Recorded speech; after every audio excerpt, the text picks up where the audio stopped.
Hello and welcome. Thanks for joining me. I'm Bart Poulson, and tonight we are talking about data work, less head, more heart. And I look forward to talking to you for about 30 minutes here. I am in Salt Lake City, Utah, and it is 6 p.m. here. It's a lovely day outside, and now I'm inside with everything shut off. But if you're online and if you're available, I would love to know where you are. Say hello and tell all of us, and that's not the royal we us, it's those of us who are participating. Tell us where you are. Say hello and tell us where you are. And if you're joining by the video, when this is recorded, it's available on LinkedIn and it's on YouTube and it's on Facebook.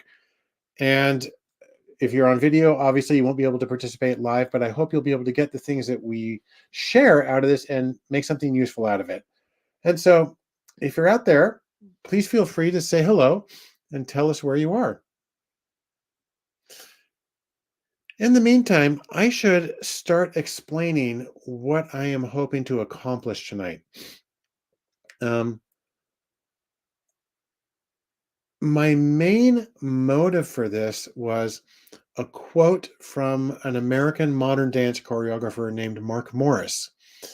And many years ago, Mark, who is a brilliant choreographer, was interviewing for a position as the artistic director at um, at the Théâtre de la Monnaie in Brussels, Belgium. And one of the things that distinguishes Europe and the United States, I mean, there's a lot of things, but one of them is Europe tends to be a lot more interested in theory and philosophy. So, for instance, in France, uh, philosophers are public intellectuals and they are frequently asked for their opinion on current issues. They often present theories that to me sound like something that would be empirically testable, but they're giving a philosophical argument. Meanwhile, in the United States, philosophy, while there is a tradition, it also tends to focus on things like pragmatism and functionalism, at least the roots of American philosophy 100 years ago with William James. Americans tend to be much more pragmatic and much more focused on the practical aspects of something. Um, but Europeans tend to be more interested in philosophy. But back to my story about the choreographer Mark Morris interviewing in Brussels to be an artistic director, and he was replacing a very philosophically, theoretically oriented director. And so the committee asked him, "What is your theory of dance?" And they're expecting to have some sort of, a disquisition on that. And Mark says, "My theory of dance, I'll tell you my theory. I make it up, you watch it. End of theory." And so he didn't have theory. And instead, he had something that was much more practically oriented. I mean, that's not really true. Mark's stuff is absolutely beautiful works of art. Um, and I am wondering if I'm getting comments. It says that some places won't get comments. Anyhow, if you are out there, I would love for you to say hello, tell me where you are. And anyhow, the other thing that brings this up for me, aside from modern dance, is I come from a field. My academic background is in social psychology. I have a that's a research field, and a truism is that any time you present your research, somebody is going to critique it, and 9 times out of 10, the critique is going to focus on the statistical analysis. They're going to say uh, you did the wrong test, and you have the wrong error rates, and you were doing this, that, and the other. And most of them functionally are examples of splitting hairs. Most of these things, I'm convinced, don't make a major difference. Um, if you were using a biased method for getting the probability values of your results, unless you're off by a factor of 10, I don't think it's going to massively influence a sufficiently well-powered study. Most of the things don't make a really big difference. And it reminds me too of um, a very well-known paper from the data science world from about 10 or 15 years ago, and it was called The Unreasonable Effectiveness of Data. Now, that was a play on a much earlier paper that was called The Unreasonable Effectiveness of Mathematics. But the data paper, the idea was we have so much data that we can model things in enormous, exquisite detail, and that we can make predictions um, eh, that are have a high degree of accuracy. And their point of that is, yeah, it's correlational in their predictions, but man, they seem to work out all the time. And there are limits to that, but it was an interesting one where they were being very practical and saying, we have this going on here. Now, when I talk about the head and the heart of data, I am talking about some of this about splitting hairs and on research methodology that doesn't really make a big difference. At the risk of offending people for whom this is an important topic, I am. Uh, I have a personal belief about multi-level modeling or hierarchical linear models. And while I understand the situations in which taking into consideration the different levels can make a big difference, I mean, I've seen the demonstrations. I understand the potential.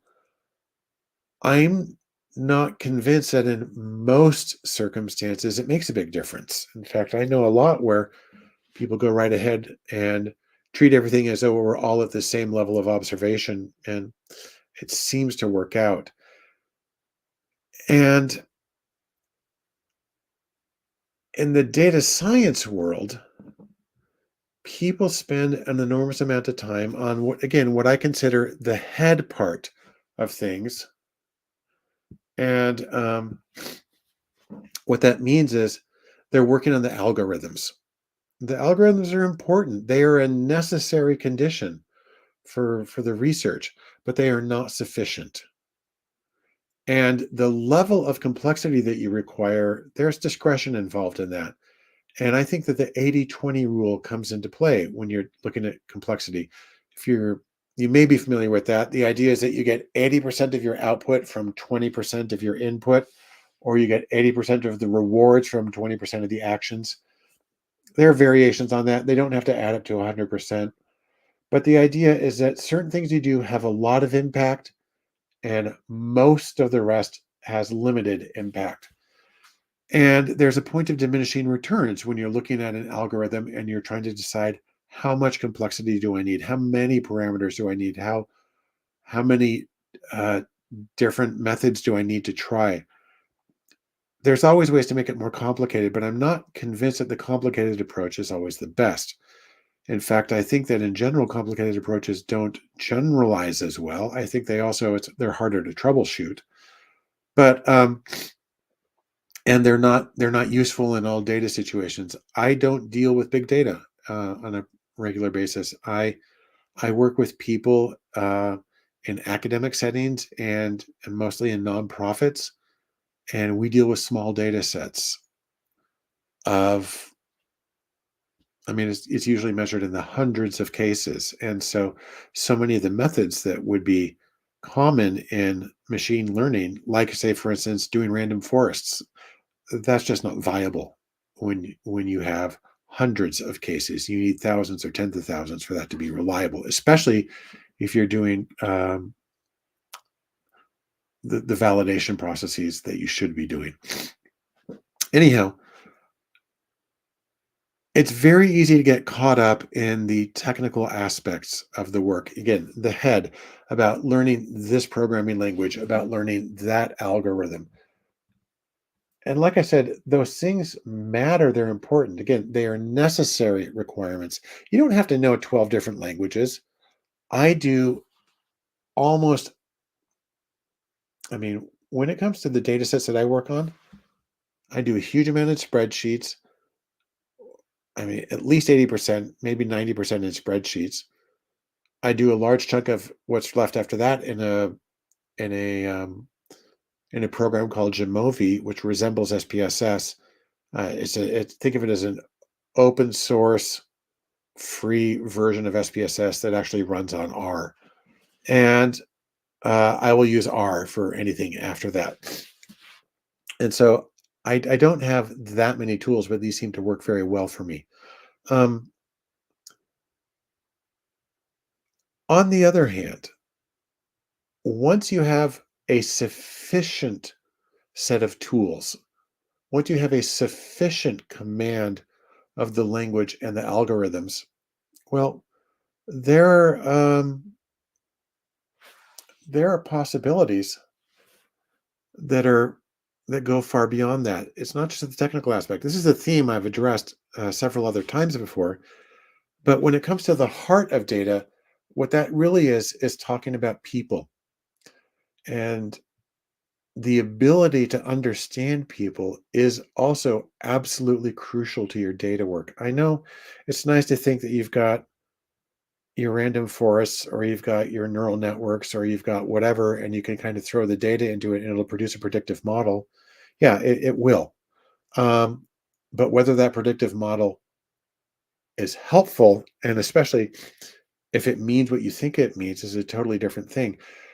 The deal is this, and remember, data isn't something that just exists on its own. Data is a human construct.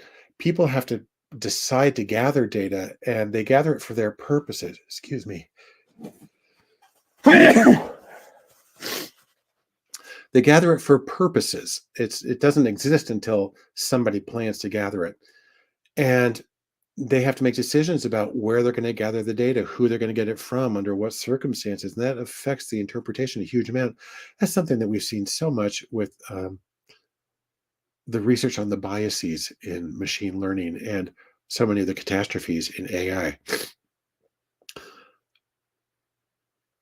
Gathering data is a human process, and you need to understand the motives of the people who designed these systems for gathering data. You need to understand the motives of the people who provided the data. All data ultimately comes from people, even if it's assessing, through sensors in a assembly line configuration. It is still something that was designed by people for their use to reach their goals.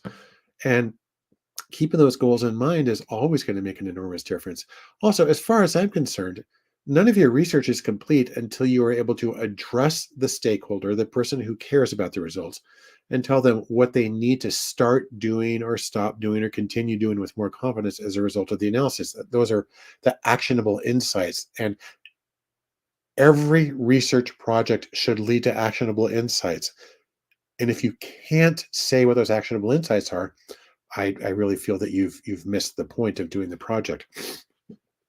But those actionable insights are always based on the people that you gather them from and the people who will be implementing them.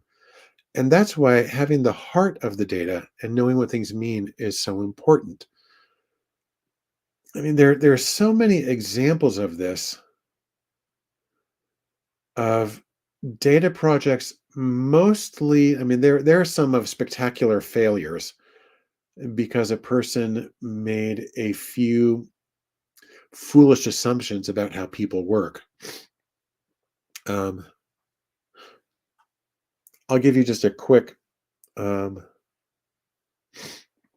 I did a major project once for a global nonprofit organization, and they were trying to look at people who had used their services. And it turned out that a full 50% of the people who said yes had misunderstood the question. We know that because we looked at the crosstabs with the other data and the associations, and so many of them didn't make sense. And we were in a position to verify with each of these people. And we found that 50% had misunderstood the question. The question looked totally, completely unambiguous as long as the person was paying attention. But obviously they weren't paying attention. Um, it's the same way I think about. I'm a university professor, and we have to write a syllabus for our class, and the syllabus is really important. because students need to know what they're getting into. I think that's really critical.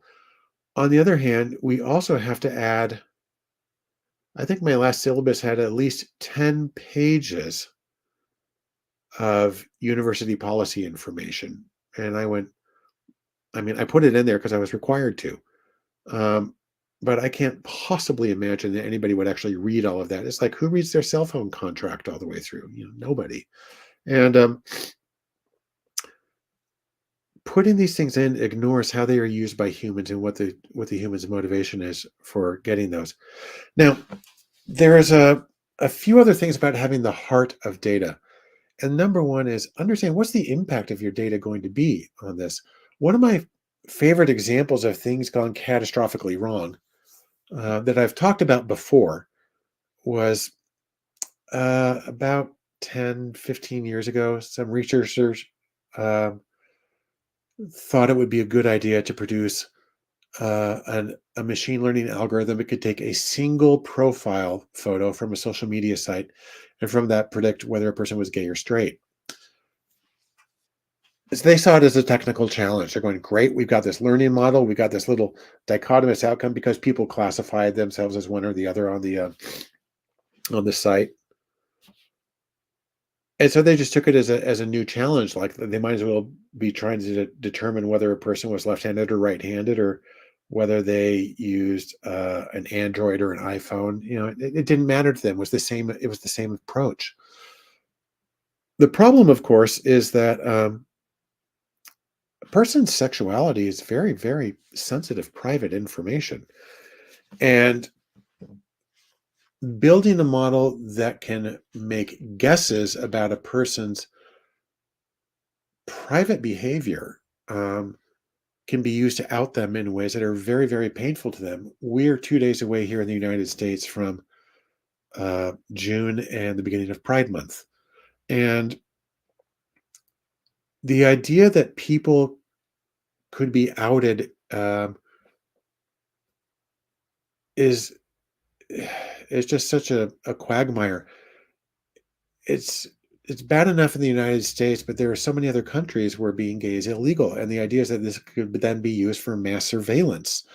And so the question number one, why did they think this was a good idea to do this project? And there are so many other things. Why did somebody think this was a good idea? There are so many different things that we could do with the same money, the same resources, the same technology, the same data that would be more productive, not violating people's privacy, not putting people into these impossible situations, or not just wasting time on something that's trivial when there are other more meaningful things that we could do. So the first thing is, why did they conduct this? And that's where you have to have enough of a heart to understand what's the potential impact going to be of this policy on people. There are so many policies that are designed with some virtuous goal in mind. Um, I don't drink alcohol. I never have. And I know there's a lot of people, Muslims or Baptists, or who don't. Um, and I think that we'd be better off if people didn't drink alcohol. I actually do believe that. But the United States tried regulating alcohol back in the 1930s and with prohibition, and things went catastrophically wrong. And they didn't think through very well what the impact of this was going to be, what the practical consequences were going to be. And it ended up having to get overturned. And I doubt anything like that would ever come. If anything, you know, we find out that regulating things often causes so many unintended consequences. Um, and it's still going on in the US, it's still going on around the world. And so having enough of a heart to think about what is the impact this is going to have on people becomes critical. Another one is when you're interpreting the data, what does this even mean? So going back to the example of the AI gaydar, where they're trying to create this machine learning algorithm to predict where somebody is gay. The researcher said, we developed an algorithm and it's able to predict at above chance levels whether a person is gay or straight. And that's just like a statistical fact. They have this number of correct classifications. They have this number of misclassifications based on the data set that they have. Um, I mean, it's like saying I flipped a coin and I got heads 8 times. That's not um, where the debate is. But then they started to try to figure out why did the algorithm work, and they started inventing theories that it was because men, like they're specifically focusing on men, and they're talking about, well, their heads are shaped differently. They have bigger foreheads, they have smaller chins, and that's what's doing it. And the reason they have bigger foreheads and smaller chins is because when they were in their mother's womb, they got higher levels of estrogen and lower levels of testosterone, and then it created a feminization of features, and that also made them, be gay. And that's a very elaborate explanation. Another group of researchers came along and said, like, no, idiot, it's not that at all. It's the angle at which they're holding their cell phone when they take the selfie. I mean, look at this. If I go like this, I have a really big forehead and I have a smaller chin. If I go like this, it's the opposite. It's the angle. And they said, people know that taking a selfie with your camera held up high generally is more flattering. And going like this and getting a double chin and looking up somebody's nostrils is less flattering. And people who care how they look are more likely to hold the phone up higher. And they're saying it's just the angle at which they held things. And so instead of inventing these biological, determinist, essentialist interpretations about why this algorithm was able to classify cases, thinking about the people who went into it. And it's not just a data problem, it's understanding people. I still remember many years ago, the IEEE had their visualization conference in Salt Lake City. And so I went to that. And that is mostly a computer science and data visualization conference. But the keynote speaker was an experimental psychologist, and she does user interaction or human factors research. And her main point was to tell people, you as an engineer think that there is one correct way to do this particular thing. And so you want to set it up so that if people want to produce this kind of visualization, they go here and then they do this and they do this. They follow the one correct procedure. She says, that may be very nice for you as an engineer, but you need to know that when you throw this thing out in the wilds and you're giving it to everybody, people are going to want to have 27 different ways to do it. It reminds me of when I work in SPSS, statistical application.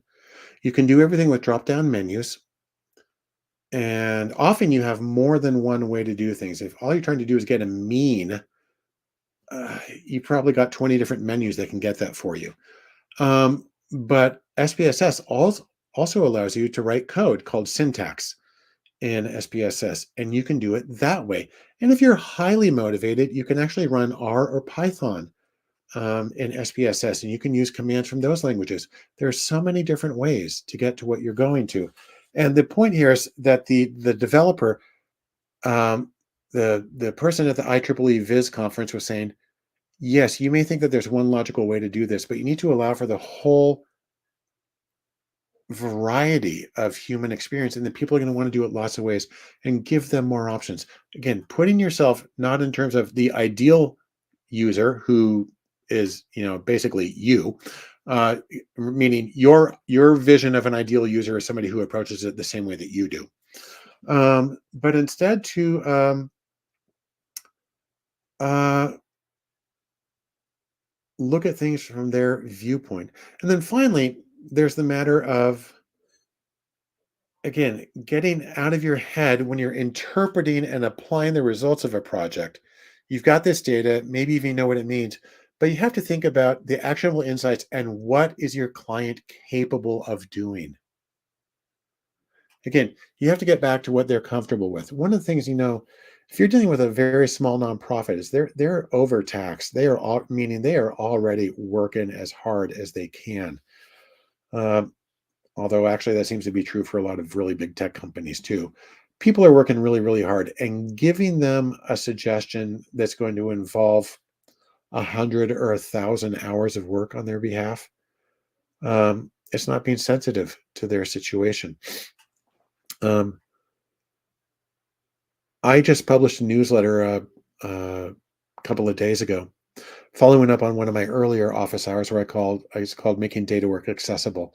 And it refers to the fact that when I teach my classes at the university, I have a large number of students who have learning disabilities of one kind or another.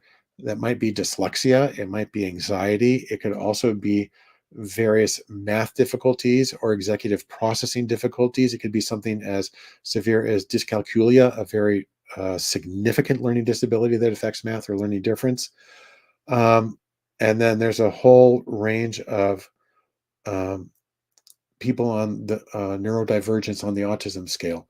And I'm making specific efforts to try to make my results and my teaching more friendly and accessible to people with all of these different situations. And I know that's going to be true of your clients too, even if they're very, very, superstars in one way. Development and cognitive development tends to be uneven.